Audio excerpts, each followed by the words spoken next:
কাহিনী অমূল্য কলসি। রামপুর নামের গ্রামে রতন নামের এক গরিব চাষি থাকত। তার জমিগুলো ছিল অনুর্বর। সে অনেক চেষ্টা করত জমিগুলো চাষের যোগ্য করার জন্যে, কিন্তু সারাদিন চেষ্টা করার পরেও জমি থেকে মাটি নয় পাথর বেরোতো। একদিন এমন করেই রতন তার জমি খুঁড়ছিল। বাপরে, কখন থেকে এই পাথুরে জমি খুঁড়েই যাচ্ছে, কিন্তু এত খোঁড়ার পরেও এ তো দেখছি শেষ হওয়ার নামই নেয় না। কিছুক্ষণ খোঁড়ার পর সেখান থেকে ঠন করে একটা শব্দ হয়। যখনই ও জমিতে কোদাল চালায় তখনই জমি থেকে ঠন ঠন করে আওয়াজ বেরোয়। আরে, এটা কি? এটা তো মনে হচ্ছে কোনো পিতলের কলসি। ভালো করে খুঁড়ে দেখি। এই বলে ও জমিতে আরো গভীর গর্ত খুঁড়তে লাগে। কিছুক্ষণ খোঁড়ার পরে সেখান থেকে একটা ভাঙা কলসি বের হয়। ধুর বাবা, এটা তো মনে হচ্ছে কোনো ভাঙা কলসি। যদি এটা মণিমুক্ত ভরা কলসি হতো তবে একটা কথা ছিল। হায় ঈশ্বর, আমার ভাগ্যে কি কিছুই নেই? আমি কি সারা জীবন এইভাবেই কাটাবো? এই বলে তার মন একটু খারাপ হয় আর বলে, খিদেতে আমার পেট ব্যথা করছে, যাই দু একটা বেদানা পেরেই খাই। সে পাশেই বেদানা গাছ থেকে কয়েকটা বেদানা পাড়ে আর খায়। তারপর রোজ ভাঙা কলসিতে কিছু পড়ে থাকা বেদানা রেখে দেয় আর সেখানেই কিছুক্ষণ বিশ্রাম নেয়। কিছুক্ষণ পর যখন ও ওঠে তখন দেখে যে কলসিটা বেদানায় ভরে গেছে। তারপর কলসিটা পুরো ফাঁকা করে ও তার মধ্যে দু তিনটে বেদানা রেখে দেখে কি হয়। কিছুক্ষণেই আবার কলসিটা বেদানায় ভরে যায়। তারপর ও কলসিটা নিয়ে বাড়ি যায় আর গুমতিকে বলে, তাড়াতাড়ি দরজাটা বন্ধ করে দাও। দরজা কেন বন্ধ করব? আমি বলছি তো, তাড়াতাড়ি দরজাটা বন্ধ করে দাও। গুমতি দরজা বন্ধ করে দেয়। এই নাও, বেদানা খাও। মাথা খারাপ হয়ে গেছে নাকি তোমার? বাড়িতে কোনো খাবার নেই, শুধু একটা আলু আর একটা টমেটো পড়ে আছে, আর তুমি চালের বদলে এই বেদানা নিয়ে এসেছো। এখন থেকে এই বাড়িতে কোনো জিনিসের অভাব থাকবে না। যাও, তুমি ওই আলু আর টমেটো নিয়ে এসো, তারপর তুমি সব বুঝতে পারবে। জানি না ওর মাথায় কি চলছে। রতন কলসি থেকে বেদানা বার করে আলাদা করে রাখে। গুমতি আলু আর টমেটো নিয়ে আসে। এই নাও। ওগুলো আমাকে না দিয়ে কলসিতে রাখো। কলসিতে রেখে কি হবে? ওহো, তুমি এত প্রশ্ন করো না, যা বলছি তাই করো শুধু। গুমতি কলসিতে একটা আলু আর একটা টমেটো রেখে দেয় আর সাথে সাথেই কলসিটা আলু আর টমেটোতে ভরে যায়। আরে আরে, এ কি? আমি কি দেখছি? এই এই কলসি থেকে এত আলু আর টমেটো বেরোচ্ছে। তাহলে এবার তুমি বুঝতে পারলে? মনে হয় ভগবান আমাদের কথা শুনেছেন, সত্যি আমাদের উপর দয়া করেছেন। আচ্ছা শোনো গুমতি, এই কথাটা যেন কেউ জানতে না পারে। এখন এই কলসিটাই আমাদের বাঁচার একমাত্র সম্বল। সেই জন্যই তো কথায় বলে, ভগবান যখন দেন দু হাত ভরে দেন। হে ভগবান, আমি কালই মন্দিরে গিয়ে পুজো করব। হ্যাঁ হ্যাঁ, পুজো দিও, কিন্তু আগে কিছু খাবার বানাও, খুব খিদে পেয়েছে। হ্যাঁ হ্যাঁ, ঠিক আছে, তুমি হাত মুখ ধুয়ে বসো, আমি তাড়াতাড়ি বানিয়ে আনছি। খাবার খেতে খেতে রতন বলে, গুমতি, আমাদের এত আলু আর টমেটোর দরকার নেই।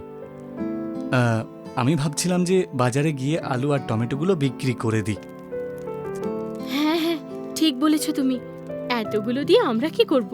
বেশি দিন তো এগুলো রাখাও যাবে না, সব নষ্ট হয়ে যাবে, তাই বিক্রি করাটাই ভালো হবে।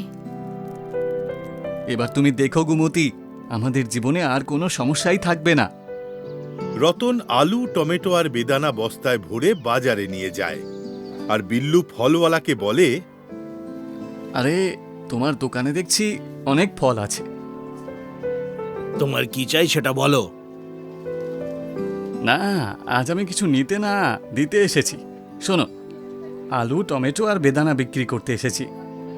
আরে কি ব্যাপার ভাই রতন, তোমার পাথুরে জমিতে তো কিছুই চাষ হয় না, তাহলে এগুলো কোথা থেকে পেলে?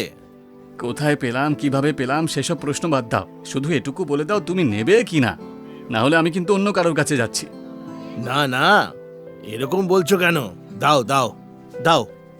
রতন বস্তা থেকে আলু, টমেটো আর বেদানা বার করে ওকে দিয়ে দেয়, আর তার বদলে টাকা নিয়ে ওখান থেকে চলে যায়। আজ অনেক দিন পরে হাতে টাকা পেয়েছি, এটা দিয়ে একটা জামা কিনলে কেমন হয়? অনেক দিন ধরে এই ছেঁড়া জামাটা পরে আছি। ওদিকে গুমতি বাড়িতে কলসির সামনে নিজের দুঃখের কথা বলছিল। টাকার অভাবে বিয়ের সব গয়না আমাকে বিক্রি করতে হয়েছিল। শুধু একটা গয়না আছে আমার কাছে, কিন্তু আজকের পর আমি রানী হয়ে যাব। এই বলে ও নিজের মঙ্গলসূত্রটা কলসির ভেতরে রাখে, আর কলসিটা সঙ্গে সঙ্গে গয়নায় ভরে যায়। ওরে বাবা, এতগুলো গয়না! আমি তো স্বপ্নেও এতগুলো গয়না দেখিনি। এত গয়না দেখে গুমতি আনন্দে আত্মহারা হয়ে যায়। ও সব গয়না পরে ফেলে, আর তখনই রতন বাড়িতে আসে। আরে বাড়ির দরজাটা বন্ধ করে রেখেছো কেন? গুমতি, কোথায় তুমি? হ্যাঁ, এক্ষুনি আসছি। গুমতি দরজাটা খুলতেই রতন ওকে দেখে বলে,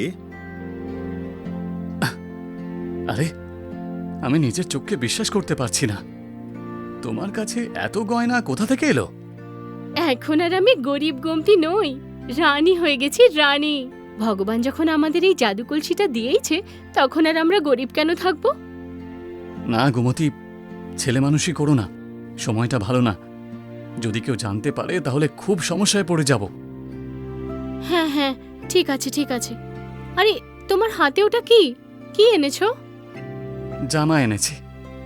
খুব ভালো করেছো। তোমার কাছে জামা ছিল না, একটাই ছিল, তাও আবার ছেঁড়া। দেখাও দেখি।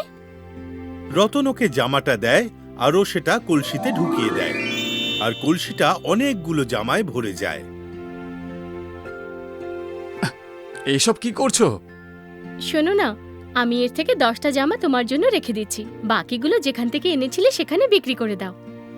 পরের দিন রতন হীরার দোকানে গিয়ে সব জামা বিক্রি করে দেয়। হীরা ভীষণ অবাক হয়ে যায়। রতন চলে যাওয়ার পর ও খুব চিন্তায় পড়ে যায়। এটা তো খুবই অদ্ভুত ব্যাপার। কাল একটা জামা নিয়ে গেল, আর আজ একই রকম 90টা জামা নিয়ে এলো। পাশের রাস্তা দিয়ে যেতে থাকা বিল্লু এই কথাটা শুনে ফেলে। ও জিজ্ঞেস করে, কি হয়েছে ভাই? কার কথা বলছো তুমি? আরে রতন চাষি কি জামা কাপড়ের কারখানা খুলেছে নাকি? কাল একটা জামা নিয়ে গেছিল, আর আজ একই রকম দেখতে অনেকগুলো বিক্রি করে গেল। কি রতন চাষি জামা কাপড়ও বিক্রি করছে? অবাক কাণ্ড তো। জানো ভাই, কাল আমার দোকানেও বস্তা ভরে আলু, টমেটো আর বেদানা বিক্রি করে গেছে। কি বলছো? ওর অনুর্বর জমিতে তো কয়েক বছর ধরে কিছুই হচ্ছে না, তাহলে হঠাৎ করে এত ফল আর সবজি বিক্রি করলো কি করে? এ তো খুবই আশ্চর্যের কথা দেখছি। নিশ্চয়ই এতে কোনো গন্ডগোল আছে। রতনের ওপর নজর রাখতে হবে। এদিকে রাতে রতন আর গুমতি নিজেদের মধ্যে কথা বলছিল। কাল এই কলসি থেকে ডিমের ব্যবসা করতে হবে। একটা ডিম দেব আর 500টা ডিম বেরোবে। অনেক টাকা লাভ হবে আমার। ওদিকে জানলা দিয়ে বিল্লু ফলওয়ালা আর হীরা কাপড়ওয়ালা রতনের সব কথা শুনে ফেলে। আচ্ছা, এবার বুঝতে পারলাম আসল ব্যাপারটা। চলো হীরা, কাল সকালে এই কথাটা প্রধানকে বলে দেব। হ্যাঁ ঠিক বলেছ, আমাদের চোখের সামনে এই গরিব রতন বড় লোক হয়ে যাবে। আমরা এটা কখনোই হতে দেব না। পরের দিন দুজন দোকানদার প্রধানকে সব কথা বলে দেয়। এখন আপনি বলুন রতনের সাথে কি করা উচিত।